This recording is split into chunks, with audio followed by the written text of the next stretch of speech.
Les Actes des Apôtres, chapitre 27. Lorsqu'il fut décidé que nous nous embarquerions pour l'Italie, on remit Paul et quelques autres prisonniers à un centenier de la cohorte Auguste, nommé Julius. Nous montâmes sur un navire d'Adramite qui devait côtoyer l'Asie, et nous partîmes, ayant avec nous Aristarque, macédonien de Thessalonique.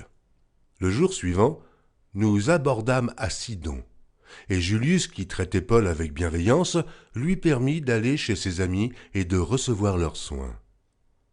Partis de là, nous longeâmes l'île de Chypre, parce que les vents étaient contraires. Après avoir traversé la mer qui baigne la Cilicie et la Pamphylie, nous arrivâmes à Myra, en Lycie.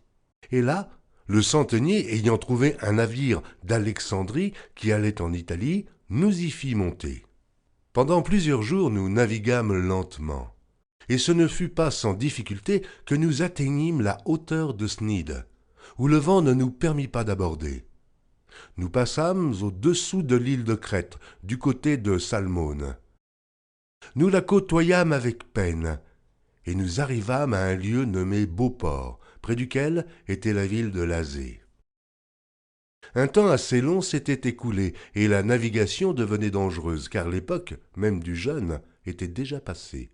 C'est pourquoi Paul avertit les autres en disant « Ô hommes, je vois que la navigation ne se fera pas sans péril et sans beaucoup de dommages, non seulement pour la cargaison et pour le navire, mais encore pour nos personnes. » Le centenier écouta le pilote et le patron du navire plutôt que les paroles de Paul. Et comme le port n'était pas bon pour hiverner, la plupart furent d'avis de le quitter pour tâcher d'atteindre Phénix, port de Crète, qui regarde le sud-ouest et le nord-ouest afin d'y passer l'hiver. Un léger vent du sud vint à souffler et, se croyant maîtres de leur dessein, ils levèrent l'ancre et côtoyèrent de près l'île de Crète. Mais bientôt un vent impétueux, qu'on appelle Euraquillon, se déchaîna sur l'île. Le navire fut entraîné sans pouvoir lutter contre le vent, et nous nous laissâmes aller à la dérive. Nous passâmes au-dessous d'une petite île nommée Clauda, et nous eûmes de la peine à nous rendre maîtres de la chaloupe. Après l'avoir hissée, on se servit des moyens de secours pour ceindre le navire et, dans la crainte de tomber sur la Syrte, on abaissa les voiles.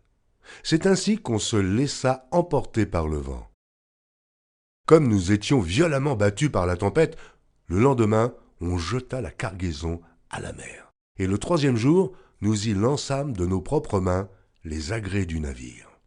Le soleil et les étoiles ne parurent pas pendant plusieurs jours, et la tempête était si forte que nous perdîmes enfin toute espérance de nous sauver.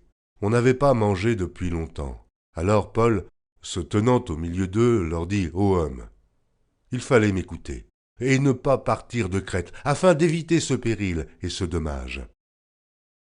Maintenant je vous exhorte à prendre courage, car aucun de vous ne périra, et il n'y aura de perte que celle du navire. Un ange du Dieu à qui j'appartiens et que je sers m'est apparu cette nuit, et m'a dit « Paul, ne crains point. Il faut que tu comparaisses devant César, et voici, Dieu t'a donné tous ceux qui naviguent avec toi. C'est pourquoi, ô homme, rassurez-vous, car j'ai cette confiance en Dieu qu'il en sera comme il m'a été dit. Mais nous devons échouer sur une île. » La 14e nuit, tandis que nous étions ballottés sur l'Adriatique, les matelots, vers le milieu de la nuit, soupçonnèrent qu'on approchait de quelque terre. Ayant jeté la sonde, ils trouvèrent 20 brasses. Un peu plus loin, ils la jetèrent de nouveau et trouvèrent 15 brasses. Dans la crainte de heurter contre les écueils, ils jetèrent 4 ancres de la poupe et attendirent le jour avec impatience. Mais, comme les matelots cherchaient à s'échapper du navire et mettaient la chaloupe à la mer sous prétexte de jeter les ancres de la proue, Paul dit aux centeniers et aux soldats « Si ces hommes ne restent pas dans le navire, vous ne pouvez être sauvés. » Alors les soldats coupèrent les cordes de la chaloupe et la laissèrent tomber. Avant que le jour parût, Paul exhorta tout le monde à prendre de la nourriture, disant « C'est aujourd'hui le 14e jour que vous êtes dans l'attente et que vous persistez à vous abstenir de manger. Je vous invite donc à prendre de la nourriture, car cela est nécessaire pour votre salut, et il ne se perdra pas un cheveu de la tête d'aucun de vous. Ayant ainsi parlé, il prit du pain, et, après avoir rendu grâce à Dieu devant tous, il le rompit et se mit à manger. Et tous, reprenant courage, mangèrent aussi. Nous étions dans le navire 276 personnes en tout. Quand ils eurent mangé suffisamment, ils allégèrent le navire en jetant le blé à la mer. Lorsque le jour fut venu, ils ne reconnurent point la terre, mais, ayant aperçu un golfe avec une plage, ils résolurent d'y pousser le navire s'ils le pouvaient. Ils délièrent les ancres pour les laisser aller dans la mer, et ils relâchèrent en même temps les attaches des gouvernails. Puis ils mirent au vent la voile d'Artimon, et se dirigèrent vers le rivage. Mais ils rencontrèrent une langue de terre, où ils firent échouer le navire. Et la prousse étant engagée, resta immobile, tandis que la poupe se brisait par la violence des vagues. Les soldats furent d'avis de tuer les prisonniers, de peur que quelqu'un d'eux ne s'échappât à la nage. Mais le centenier, qui voulait sauver Paul, les empêcha d'exécuter ce dessein.